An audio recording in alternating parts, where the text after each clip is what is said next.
Welcome, everybody. Yeah, we'll go ahead and start. Good morning, good afternoon, good evening, or good wherever you are. Here in North Carolina, it's 8 p.m., so it's evening for us. My name is Sheilah Cherono. I am one of the student leaders at KESID, and I'm a student myself at North Carolina Agricultural and Technical State University, famously known as A&T, but I like saying it in full. I am a PhD student doing mechanical engineering, currently in my third year. So we will start with a word of prayer, which I'll give, and then we can go ahead and continue. So let's pray, everyone. Our dear Heavenly Father, we want to thank you for the gift of this section. We want to thank you for the gift of life and for the gift of all the members that have managed to attend the meeting. As we are going to discuss our topic today, we ask for your guidance and wisdom in understanding and internalizing the message. Guide us and bless us, and in Jesus' name we pray and believe. Amen. Amen. Amen. Amen. So, Happy New Year. This is our first session at KESID this year, so Happy New Year. And also, Happy Valentine's Day, Happy Galentine's Day, and whatever day you go. Happy Love Day. Today is the day of love, and we hope that you are spreading the love wherever you are. Today's topic is gonna be Diaspora Student Chronicles, the do's, the don'ts, and everything in between. And today we are going to focus on charting employment paths, balancing job readiness, and immigration compliance. A topic that I've been so waiting for myself because I will be soon going out to the job market. So I hope that you will learn a lot. It will be a learning experience for all of us. We are privileged to have our guests today, Dr. Fidelis Toloyi Ndombera. I hope I got the name right. Yeah. He is the lead scientist at LabCorp Drug Development, and he's also the CEO of the Kenya Scientist in Diaspora in Sync. Welcome to join the team. We also have our speaker, Dr. Elizabeth Wachira. I'm so excited because Elizabeth is my mom's name. And she is the Associate Professor and Graduate Public Health Program Director, East Texas A&M University.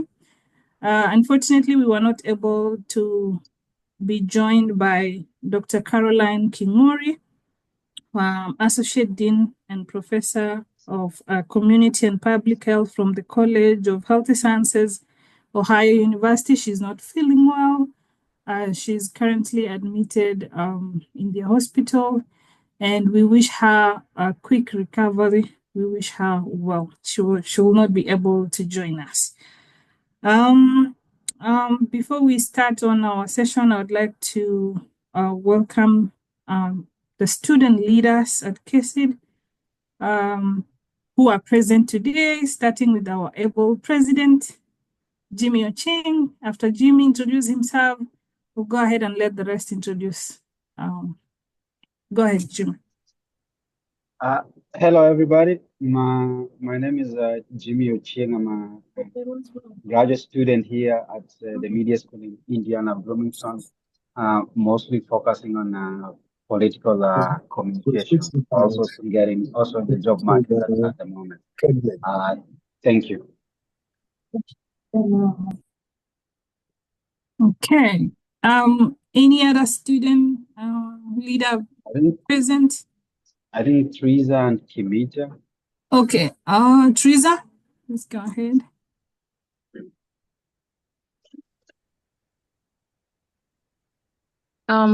Good afternoon, everyone. My name is Teresa I am so happy to see all of you here. Thank you for joining us. I am currently serving as the administrative coordinator for KESID, and I'm also a student here at IU, currently in my final semester, taking a master's in media arts and science. Welcome. Thank you, Teresa. John Kimita.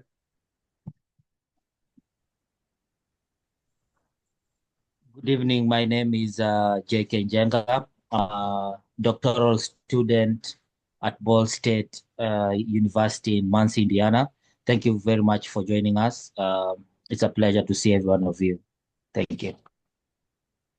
Yeah, thank The you. others will join us later. They are on their way from school to home. Okay, all right. Thank you, everyone. Somebody mentioned about voice. I hope everyone can hear us well and good.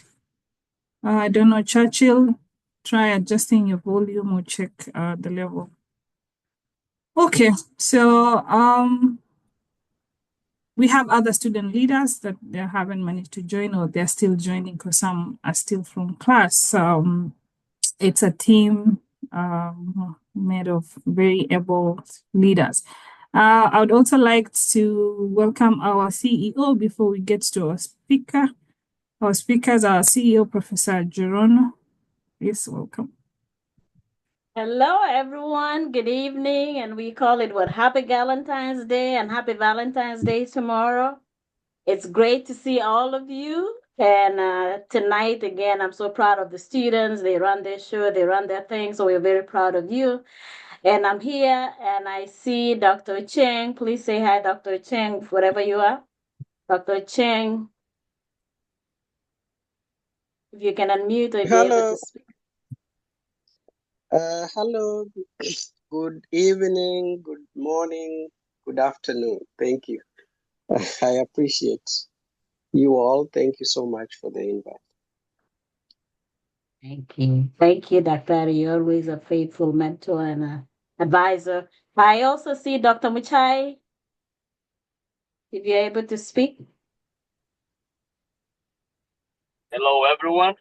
It's a privilege to be here tonight. I am on the road driving home, and I could not miss this. So looking forward to a great collaboration and discussion this evening. Thank you. Thank you. Drive safely, Dr.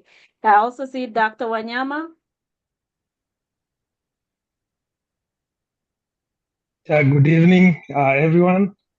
Thank you for the invitation. And yeah, it's good to have this session for the students.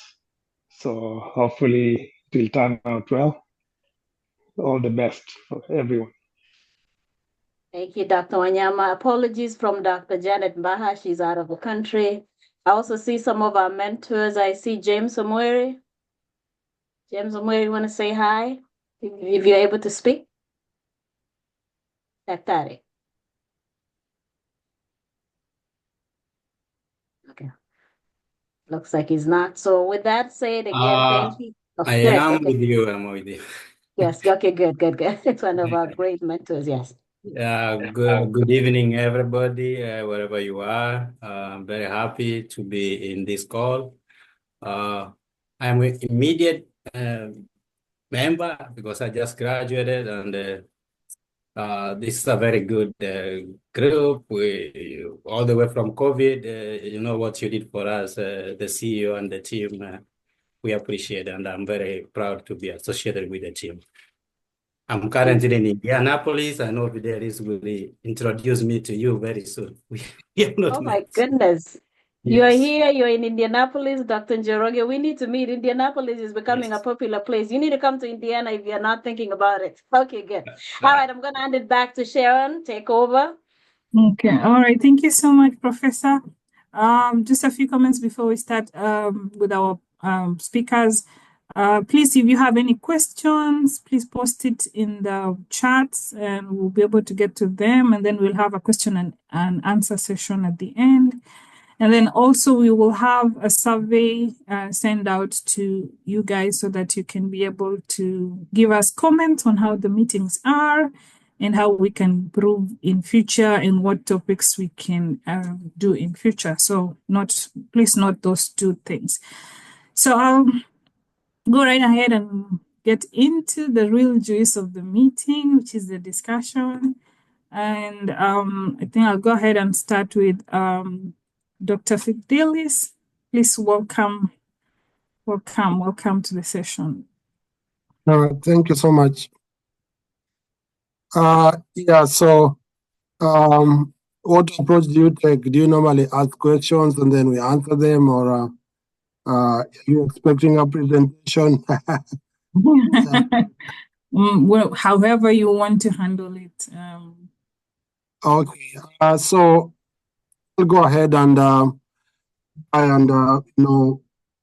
some kind of presentation. The topic is a bit loaded, so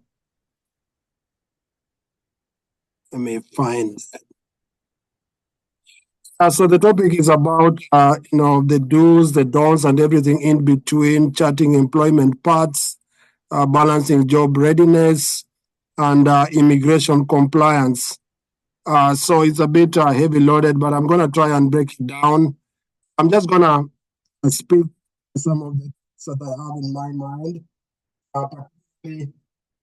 during this new regime. But first of all, I want to thank all of you, KESID, and of course the CEO, Professor Jerono, for inviting me. It's always a pleasure to talk to students, and I know many of you we've met physically, and it's a great pleasure again today. I'm going to go straight to it because I know many of you are students, and you're preparing to graduate. You are either in your first year, second year, third year, etc.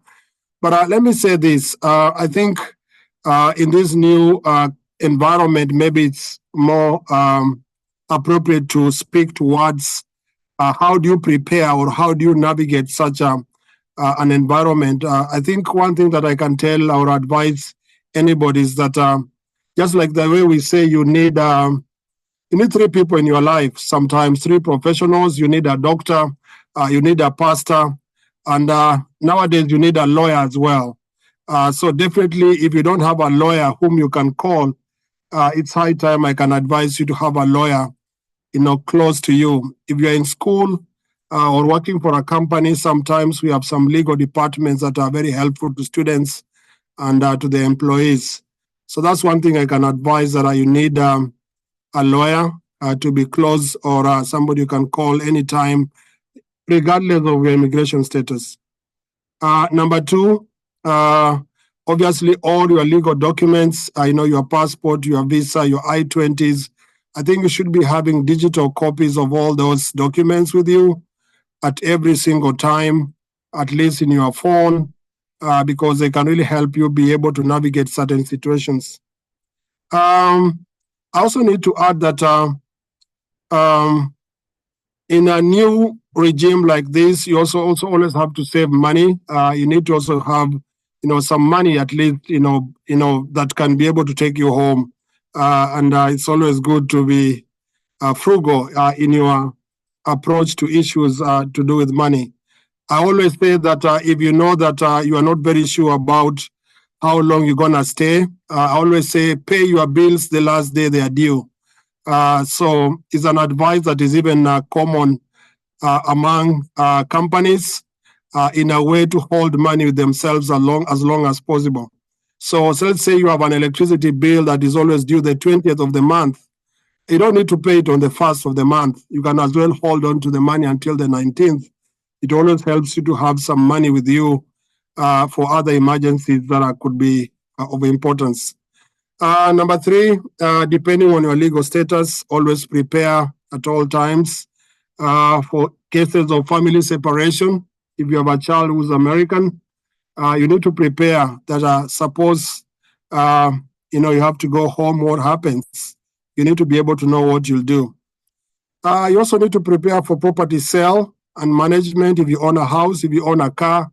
I know we had cases of people who've gone to Kenya or Africa, and then they were denied a visa, and they had a car here, they had property. I think you need to be very vigilant and know that suppose that happens, what are you going to do? You need to be able to find a way that you'll be able to sell off your property. And then finally, stay calm and, of course, be close to your mentors. And at the same time, also, you need to be very prayerful. Going back to some things that can help you, of course, you've heard these many times before. The LinkedIn profile was one major thing that I did very well when I was in college. My LinkedIn profile, I mean, it's not the best of the best right now, but at least it was up to date at that time when I was still in college. Secondly, the idea of networking in terms of conferences is key. I've shared this with many people I've met, students I've met in all my tours in the US. I tell them this: go to conferences, particularly the ones that are very close to you. I've challenged some IU students. You are in IU, but you have never gone to Purdue. You have never gone to Indiana State. You don't even know where it is. You have never even gone to the Indianapolis campus.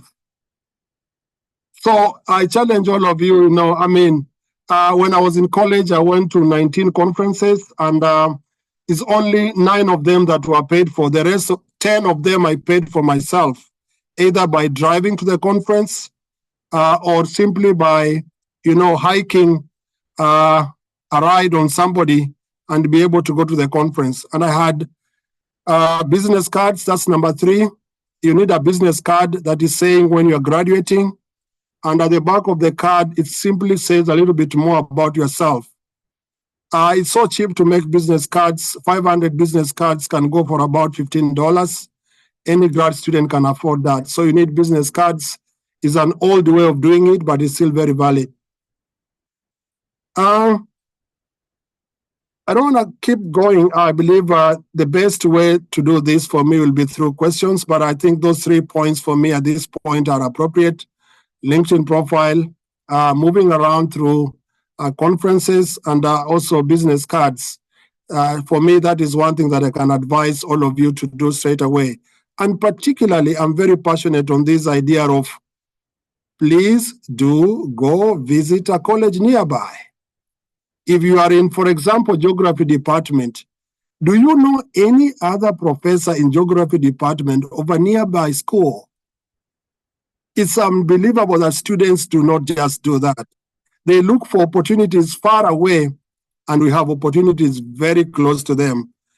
So that is a point I can want to emphasize.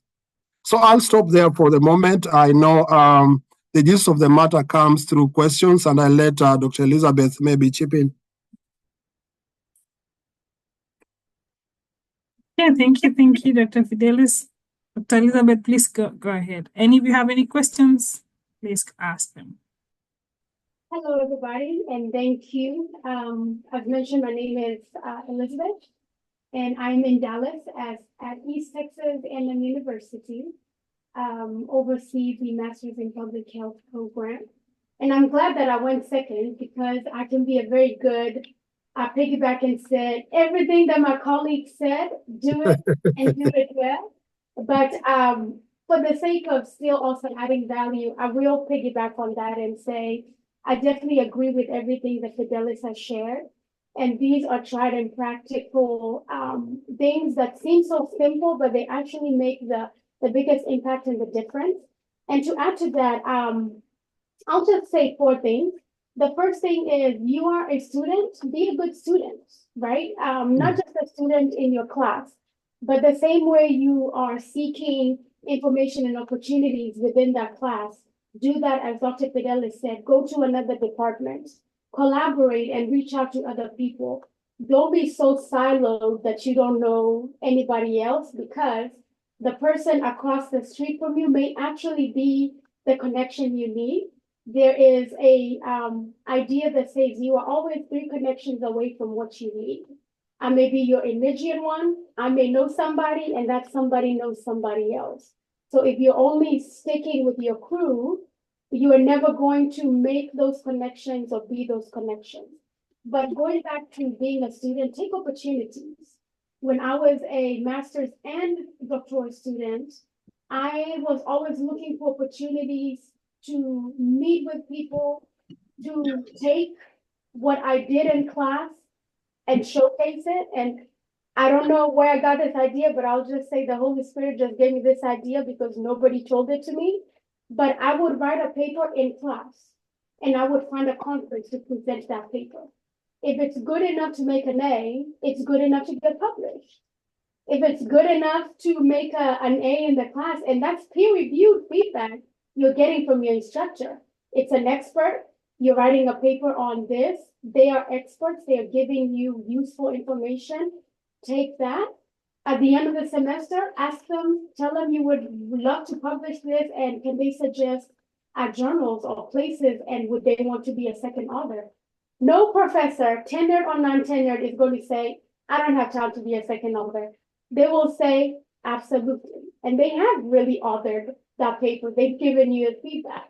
So if it's good enough for an A, pivot it and present it. All my papers that I wrote in my doctoral program, I took them somewhere. And 4 of those were accepted at APJ, which is the biggest national public health conference. It was good enough for an A.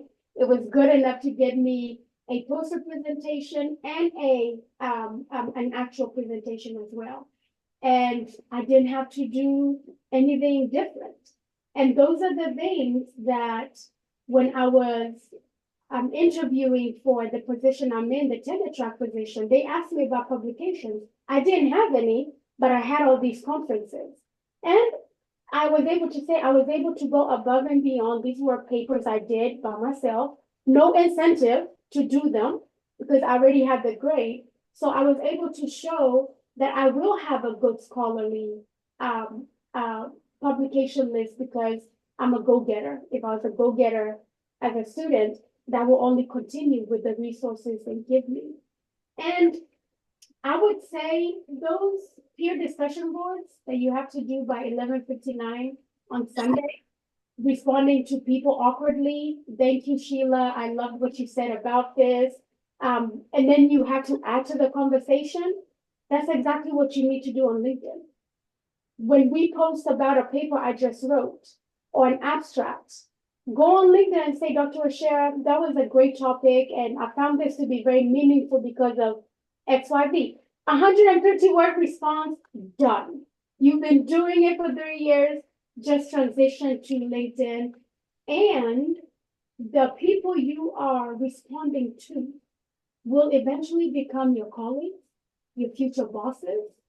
The group members you're working with will be able to speak to your caliber, how driven you are. And for me, I have one of my colleagues that we were in class together in our doctoral program in 2014. And we moved from being peer discussion board responses to studying for comps together, to working on our dissertation together, to publishing together. And now we are editing a book on navigating mental health for Black women. So it went from a peer discussion board to working together to doing all these things. And 10 years later, it's paying us forward. So your classmates, they are future whatevers. They will be running companies in another 10, 15 years. Stay engaging with them. Connect with somebody that is like-minded to you, has the same work ethic as you, and find opportunities to continue that on. And when they become professionals, they become references. Professional, not your friends, not your pastor, not your pastor's wife, not your dad's best friend from here. They become professionals that can speak to what you do, and they're not lying. They were in class with you. They did projects together with you. And can you imagine a classmate saying they've known you for 15 years? That's very possible. They've known you for in your doctoral.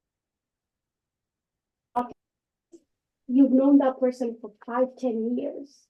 My internet is unstable, so if I freeze, just let me know in the chat.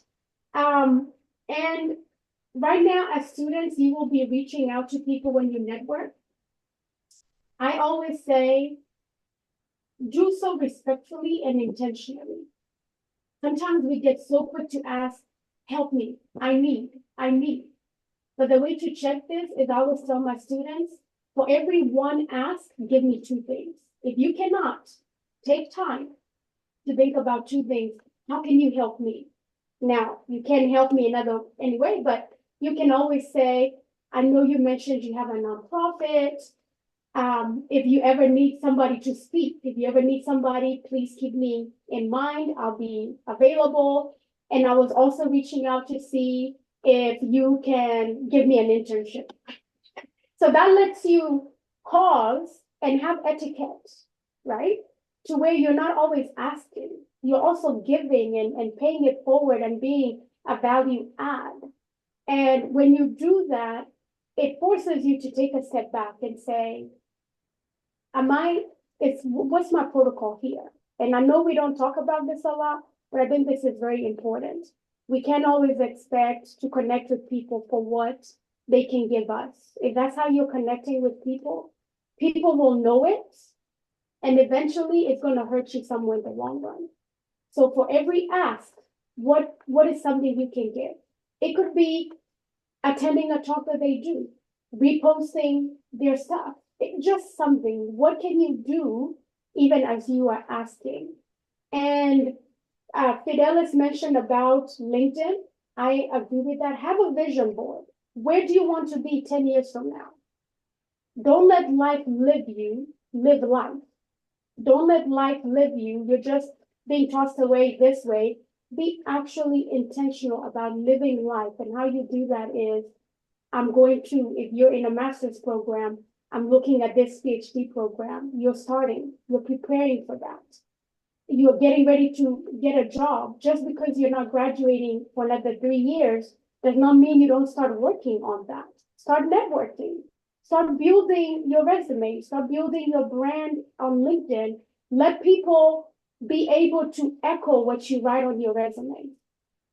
I always tell my students that if you're going to put your hard worker, who can put breath to that? Make sure somebody can. Volunteer at a nonprofit. Volunteer at your local church.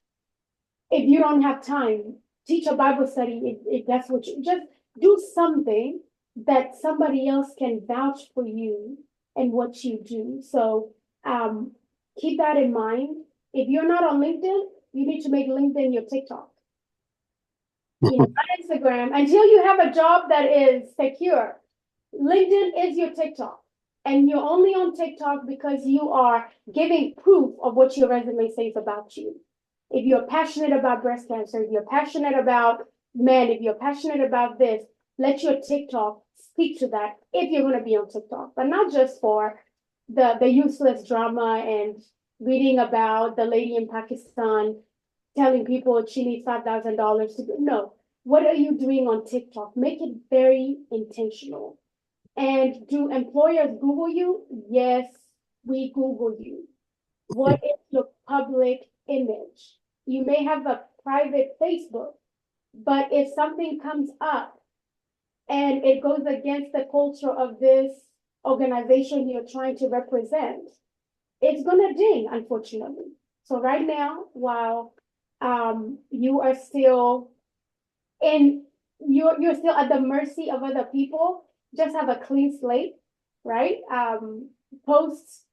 Stay along the line, especially in this regime. Don't even get close to the coloring line. Stay inside the coloring margin so you are good in every way. And lastly, have a niche that is adaptable. Have a niche that if it doesn't work in the USA, you can go to Canada with it. It's equally as successful. Adaptable meaning if you can only paint and that's all you can do, then when we innovate, when other things come in, you will be one of the non-essentials. But if you've created such value in yourself that you can pivot just likely to another industry doing the same thing. Maybe you're in public health, but funding ends. You can go to a nonprofit, slightly different scope, but same skill sets. Have a niche that can cross borders. So that way you stay adaptive, you stay focused enough, but able to be flexible. Like right now for me, I am a nurse by profession as well. Yes, I'm in public health, But I have made sure that even now, the skill sets that I pick up are ikitumana. If things go the way they go, I can go back to nursing, but not bedside nursing. I can do a higher level type of nursing that brings in my publications, in my community, that brings in all these things. And I'm able to pick up and keep going, right? If something happens and I cannot physically do nursing, well, I know how to teach online. I can solicit and go to any nursing institution, and we know nursing shortages are real. And the reason they are real is because there are no educators. So I keep up with what are nursing educators doing. Can I only just teach nursing? That's why I'm pursuing a MSN. I don't need it, but it's going to expand me to where I can teach in a nursing department. I can be able to go to a school of health sciences and still be an associate professor in that place. I can go to Canada. I can go to Australia and still do what I'm doing now and be as successful there.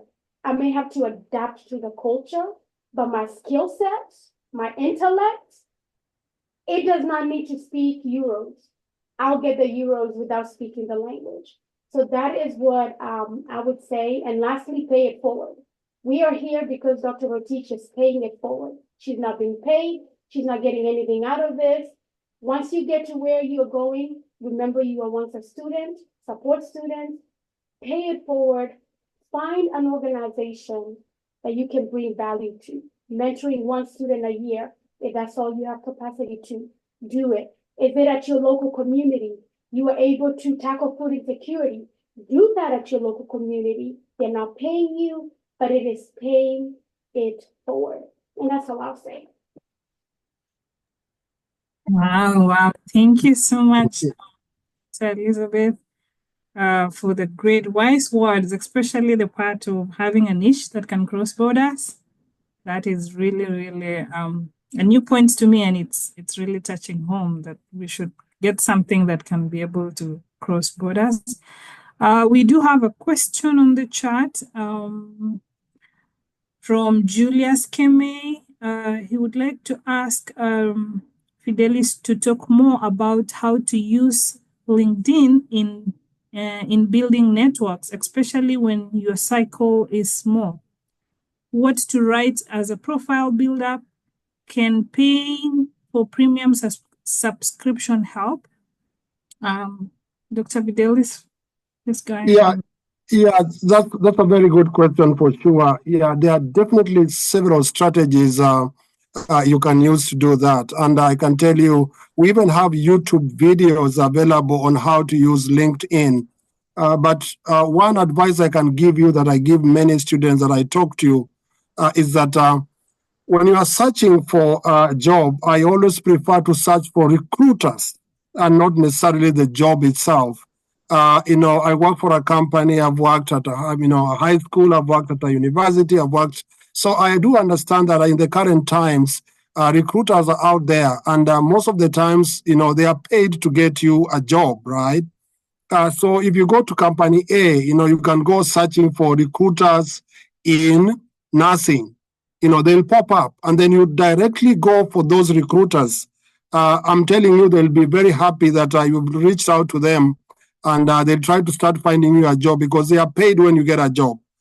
So that's one strategy. Number two, I think I have probably 4,000 people on my network in LinkedIn, probably more than that.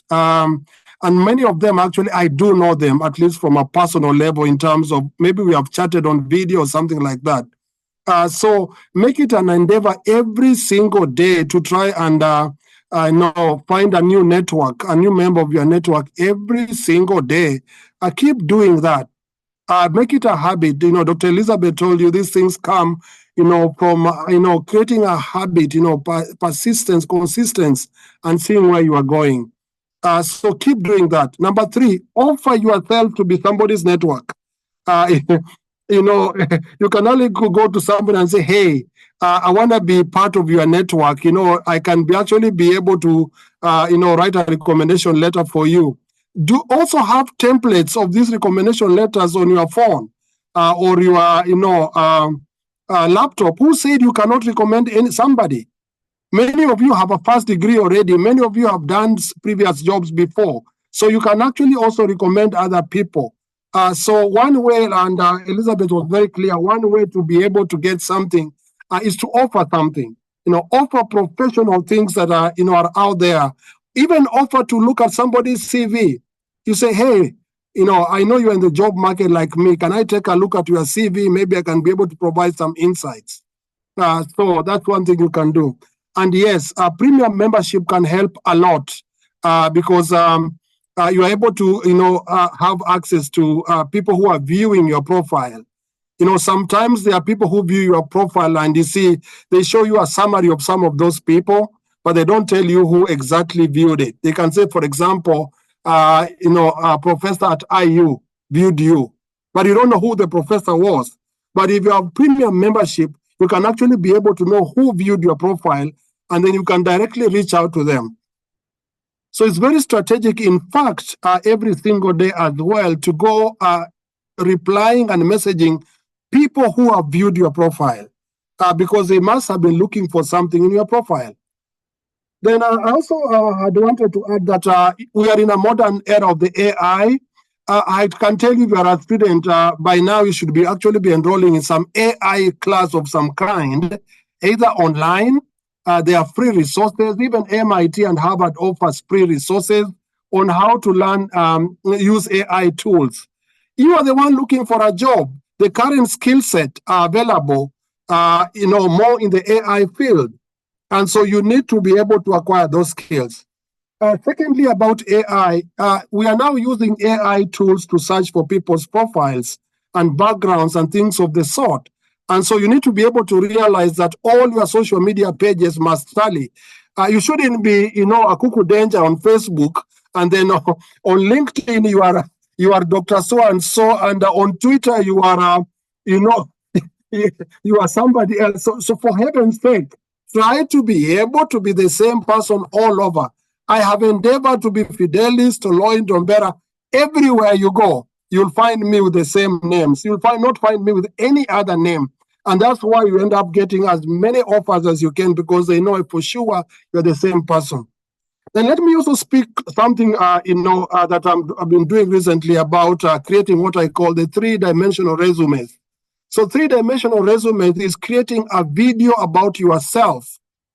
We are moved into an era of AI. So the AI tools are analyzing your gestures, your facial expressions, your eye movement, and name it.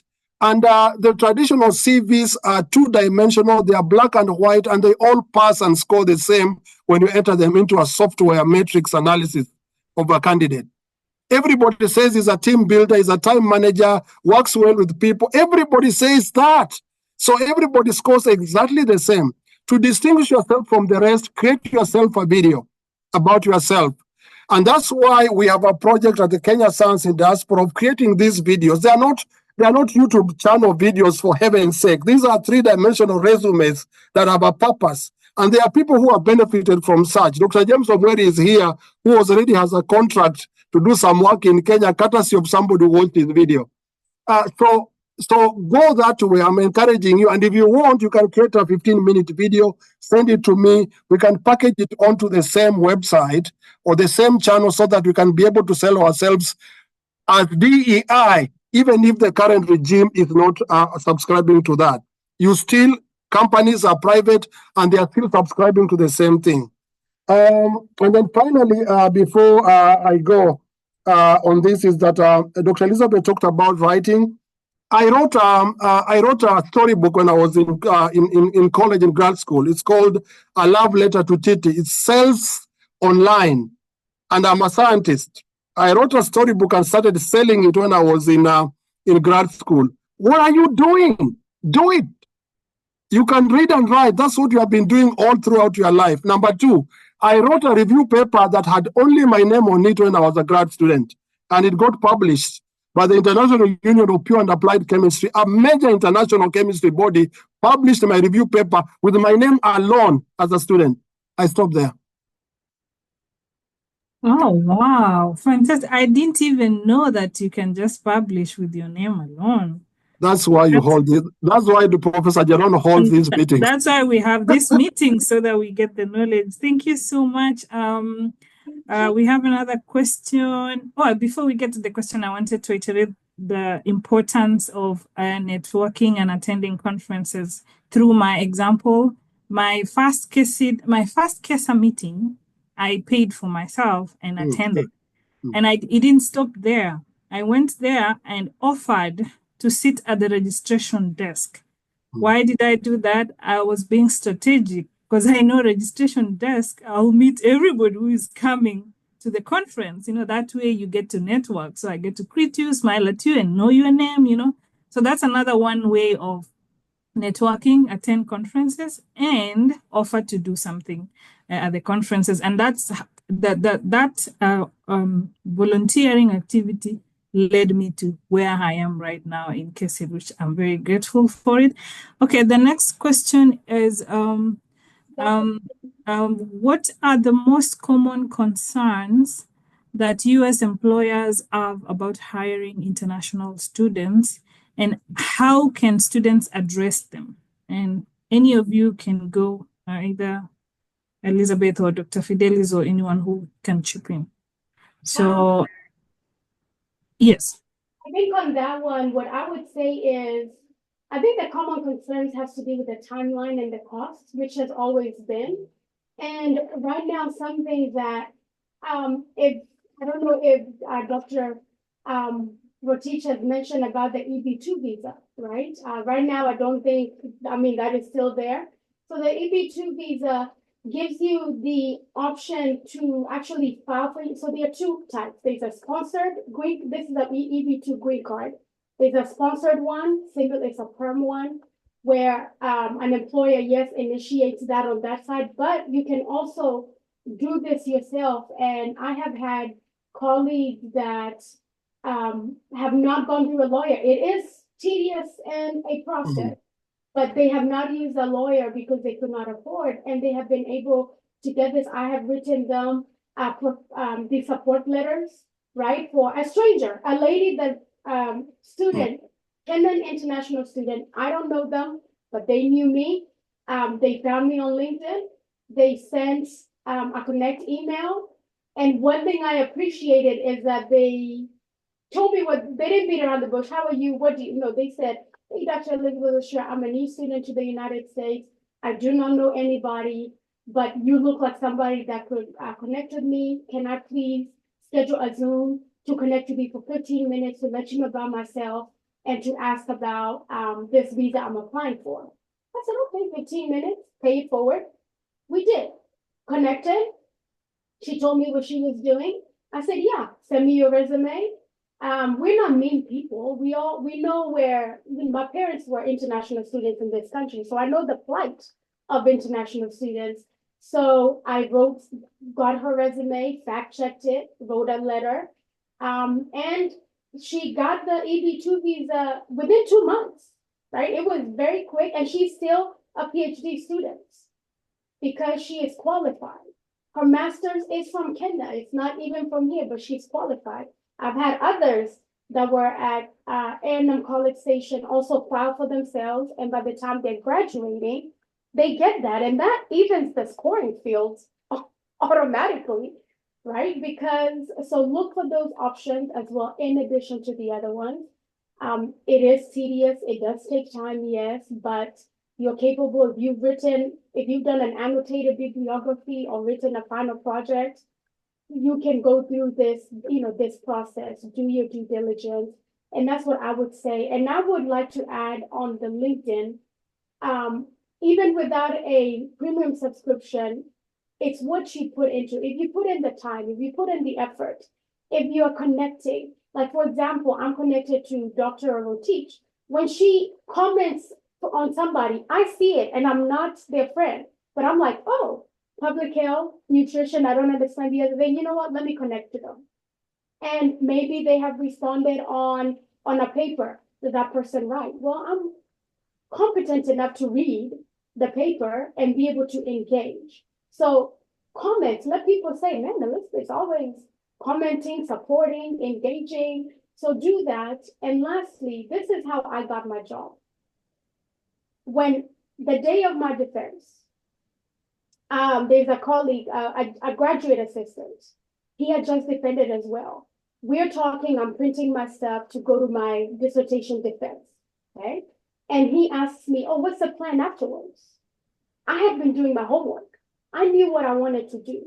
So in 45 seconds, I was able to tell him, I'm looking for postdoc, but I'm also looking for teaching specifically in XYZ. We left it at that. 3 weeks later, he emails me a job link. He goes, hey, Elizabeth, I remembered our conversation and I think this job fits what you're looking for.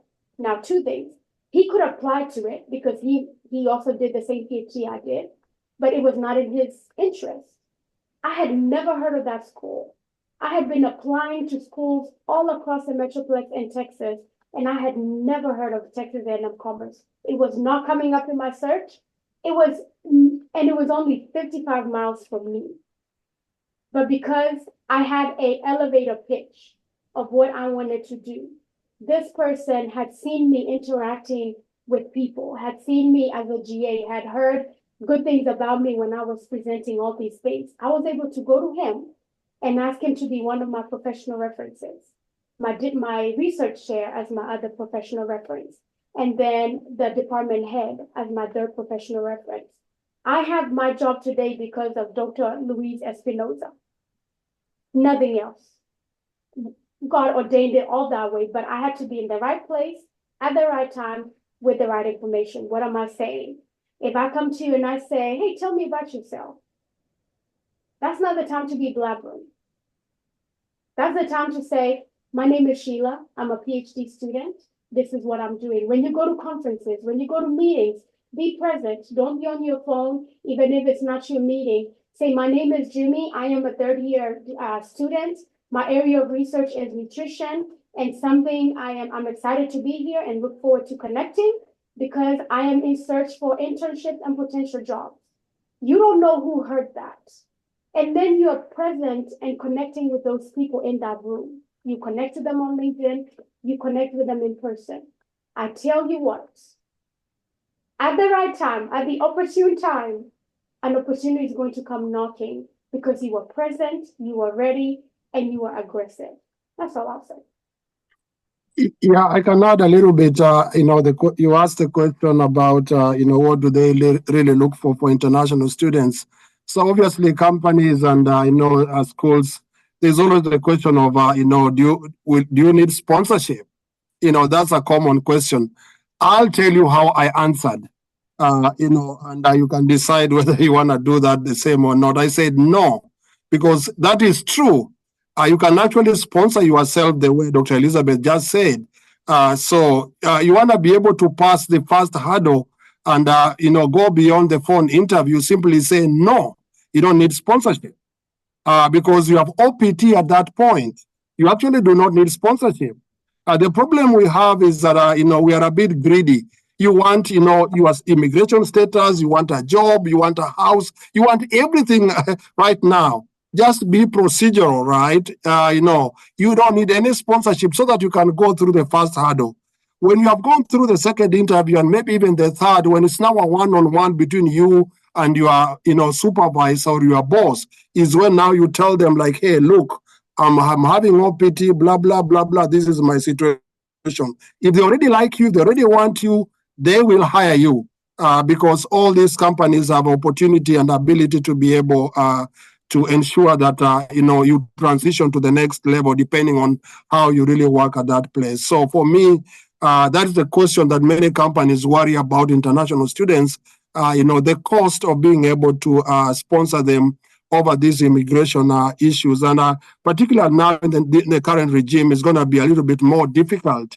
But that doesn't mean that it's not surmountable, right? It's still surmountable. Everything is really possible. So you don't really need to worry so much about that.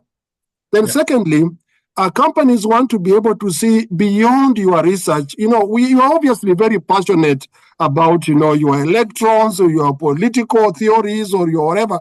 They want to see beyond your classwork. They want to, you should be able to demonstrate, the idea of, being at the registration desk as during a conference. They want to be able to see your role in other activities. So certainly it's not only about your research. Many times we really want to talk about our academic credentials and how many papers you have published. It really doesn't matter that much.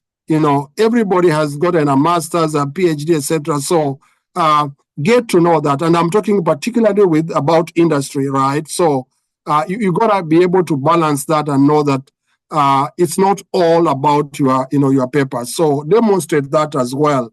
And there are many skills that are out there. I mean, there are always many skills that are out there. Many of these we share, at a personal level. You can always reach out to any mentors around, this team, Dr. Ochieng, Dr. Mushai, anybody around, you can reach out. You can reach out to me. You are being called by, let's say, a company A and company B. So when company B is calling you, you pretend as if you have another interview with company C. So you say, oh, Thursday? I'm not available. I'll be. So they start seeing how this guy is already interviewing with more important company, another company like ours. So you need to find every sentence, every inch to move closer to, selling yourself as the best brand possible, right? The other skills that have been canvassed out there in terms of when do you send your application. You want to make sure that your application is the first thing they see in the morning, right? I've done that myself. I know I'm hiring and then I go to the office. There are 292 emails. I just read the first 20 because you're hiring only 2 people. So make sure by the time 8 a.m. Or 7 a.m. in most companies, your email, came in around 6:52. So that is at the top. Things like those, or send multiple emails of the same thing, just to make sure that, it will be seen. It's okay to send one and kneel down and pray. It's okay. But it's also okay to send multiple, emails of the same, so that you are sure that at least it's going to be picked up and it's going to be available, as the first email or among the first emails. Things like those will help for sure. But some of these things are mostly easy to deal with on a one-on-one basis, in terms of being able to structure and mentor, the interviewee towards a certain job. And so you can also always reach out to all those resources around you for further guidance. Thank you. Yes. Just 1 minute, James.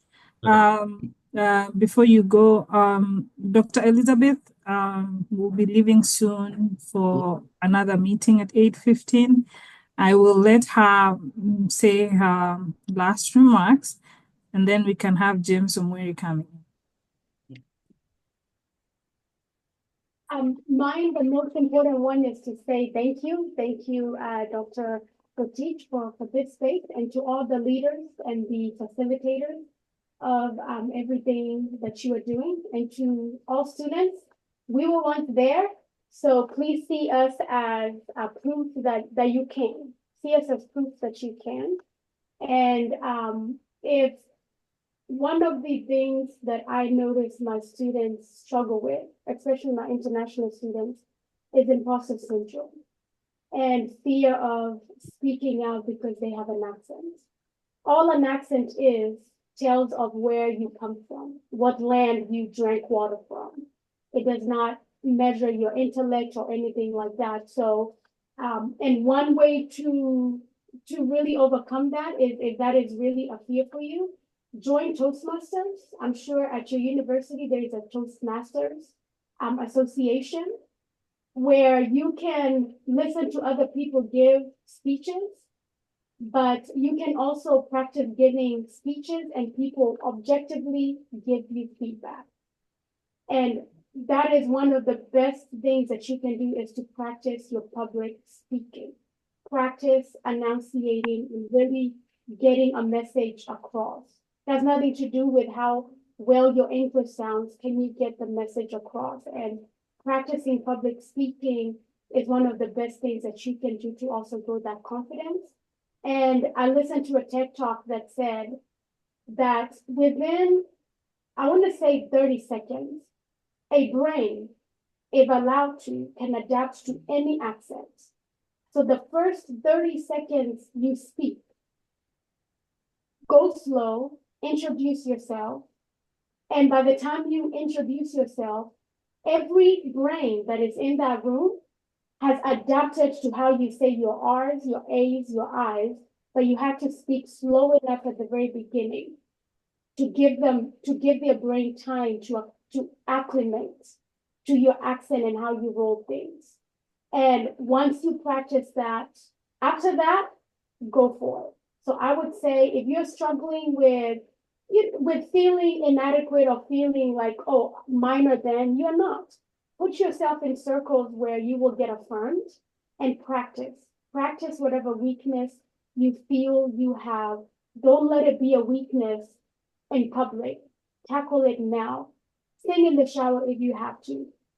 Practice talking to your classmates, to your desk mates, to your roommates, if you have to, and ask them for feedback. And they may say it wasn't very clear. Don't get offended.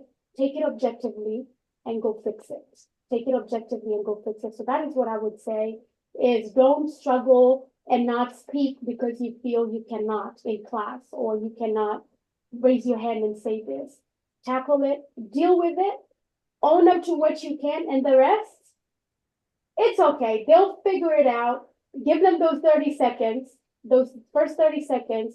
After that, their brain is actually capable of listening to any accent. So that's what I would say. And thank you all so much. I am on LinkedIn, Elizabeth Wachira. I look exactly how I look. I don't catfish. I don't have different profiles. They're all the same. So please feel free to reach out. And we are your resources here. Before you go make a mistake out there, make it with us because we'll be gracious. If you come at me and you just say, hey, Dr. E, hey, Elizabeth, I need this, I'll respond, but I will say, remember, you're going to be talking with other professionals who may be very offended if you don't use their titles. So please use titles. So we're here to be the guardrail. So please use us as your resources because we know in another 5 other students will be using you as resources. Thank you so much. God bless you. Thank you, Elizabeth. Before you exit, are you still there? Yes. Good. I know you do a lot of things for the community, and I really appreciate your time. Can you tell us something about your blooming program and see some of us may be interested because I still want to bloom, so you never know. Just give us a little bit. I know you do some great stuff, programs in Kenya and here. Tell us a little bit about maybe some of us might want to join that. Thank you. So my other hat literally is I am also a pastor and have worked as a youth pastor for a long time. And I love building community. So I started a book club 2019, and that is still ongoing. And I have planned event for my community, right? Afia Day in Dallas, and we are getting ready to do another one. And that is simply using my public health skills to give back to my community. So Bloom is an extension of that. It is a space for multi-generational women to come together and find their purpose. So it's women's empowerment, it's motivational, it's connecting mentees and mentors together, and bringing people like if Dr. Rotich comes to the one in Kenya or in Texas, doing conversations like emotional intelligence, financial literacy, interacting with the 3 types of people that Fidelis talked about. Michelle Obama says you need 3 types of women in your life. A woman you can pull up, a mentee, your best friend, your girlfriend, and a woman you can look up to. And that's what Bloom is about. It's making sure every blooming woman is connected to these 3 women because we will be able to succeed better, to do better, and to impact our world better. And that is my nonprofit. It's a ministry, but it's also nonprofit. And remember, make sure your niche can cross borders. So even with Bloom, I'm able to consult for big organizations like Girls Inc., Girls Up, to be able to do the same thing I'm doing ministry-wise. I can pivot it and go to Coca-Cola, where they have a women's empowerment and do workshops that I'm doing for Bloom exactly there. And I'm able to show my impact. I'm able to show that I can on LinkedIn because I have with Bloom. And so if Coca-Cola was to come and knock on my door, I can say, yes, I can facilitate a workshop for 150 women. I've only done it for 30, but if you can do for 2, you can do for 200. So the other thing I would say is brag on yourself. Volunteer. If your church needs somebody to talk about mental health and you're a public health expert, do the research to put together a 20-minute something and present it, and then go on LinkedIn and say, it was so great facilitating a mental health workshop for a faith-based organization. They don't need to know that that was Upendo Church, where you go to church and your pastor is a pastor. That's not their business. The point is, you did it. So brag on yourself. Thank you. I hope that answered. Thank you so much. I really appreciate that, Bloom. And the reason I say that is there's always things that you can connect. There's so many ways you can build. One of the things that I was reading on this topic says develop in demand skills. That's how you can go and develop your speaking skills, your networking skills, your connection skills. So if you're somewhere near Dallas or in Kenya, connect. Okay, thank you so much. All right. Thank you so much. Thank you so much, Dr. Elizabeth, for your time and your wise words. I'll be sending my LinkedIn connection very soon. Let's go to James Omwiri. You had a comment? Dr. James Omwiri. Yeah, thank you. First of all, I would like to appreciate the contribution from the speakers who have spoken, and I want to agree with them. Very quickly, there was a question on what the employers really look for. One of it is the duration of work authorization. I agree with Dr. Fidelis, like there's somewhere they ask, do you need sponsorship? I said no. So just my experience. Yeah, I got a job here in Indianapolis just recently, and I said no. So that means they moved on to other questions. And I was surprised recently, the human resource asking me, like, is there anything we can do for you, James? And I said, no, I'm okay. And then that one brings me to what Dr. Wachira talked about, EB2 national interest waiver. So this is something that I can't say like we discovered recently, it has been there, but it came up recently with the Kenyan students here, and many of them have benefited. So we have applied, many of us, and most of them have been approved for that. I am one of them, and I applied that using my master's while I was doing my PhD. I applied for EB2 national interest waiver, and my form I-140 was approved. And I have adjusted status using the 485. So you can do that. I did not use a lawyer. I went to YouTube. I went to Google and designed my petition, and I sent it, and it was approved and all that. Another thing is about LinkedIn. The job I got here, I got it through LinkedIn. I got my CV, posted it on LinkedIn and Indeed. And it's very easy to apply when you have your resume on LinkedIn. You just click in. They just ask you, send your resume. They screen it and they call you. And I got several invitations and went through interviews and chose this one. So one of the questions that Dr. Fidelis did not answer, there was a question they kept on asking, how much do you want? So maybe I got it right or I lost it. That's what so Fidelis can talk about that. Thank you. And if you have any questions, you can get me on LinkedIn. I've been a career student here for the last 7 years, so I have a lot to share if you have any problem and all that. Thanks. Thank you so much, Dr. Mweri. Yeah, I mean, I know you've been transitioning Indianapolis, and very soon some of the tasks I let you do them because you are really coming in strong, to mentor other people as well. And if you reach out to James, actually James has a lot of people he has helped to be able to do the EB2 NIW application. So I know that for a fact because he's my friend. Thank you so much, everybody. Thank you. Keep your questions coming. If you cannot be able to write your questions, you can also raise your hand and voice it out. But in the meantime, as we wait for questions, go ahead. I was going to add, so maybe as we think through the question, sorry. Sure. I was going to say that one point that I forgot to mention also is that keep your networks at home. For some reason, there's this belief that we come here as students and we tend to think that we have to live in the US or in the diaspora. So keep your networks at home. I've networks in actually all public universities in Kenya. So I keep them really open. If I just go home right now, they'll give me a job, any of those schools, because I speak to them, I help them, I collaborate with them, so I think that is also extremely important, even in some of these non-profit work that we do. You might not believe it, but your stipend can actually, of course, help so many people in Kenya. So offer to help people in Kenya as well. You can imagine how much $100 is in Kenya.